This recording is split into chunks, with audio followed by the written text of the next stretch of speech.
你近排運氣唔好啊，你好快就會翻身噶啦，因為咧你刷到呢條片，好運就嚟啦。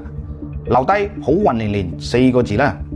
夜晚瞓覺嘅時候，嗰個頭唔好對住個廁所，唔單止係因為有陣味，瞓覺嗰陣咧，床頭唔好放張空嘅凳，可以防止失眠同埋發噩夢噶。去道觀裝香唔可以用嘴吹熄嗰個香，呢個係規矩嚟嘅。結婚嗰陣用嘅嗰把紅遮咧，只可以用一次，用完就放喺櫃入邊，唔好再用啦。有蝴蝶飛入屋企，唔好打佢，當佢係屋企人咁對待。屋企入咗啲小動物，唔好趕走佢哋，呢個可能係好運嚟嘅徵兆嚟嘅。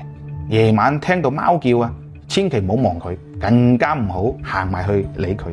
夜晚聽到啲狗亂咁吠，唔好行埋睇睇。有啲地方成日出事嘅，知道咗咧就唔好去嗰度啦，呢個係禁忌嚟嘅，可以避免好多意外。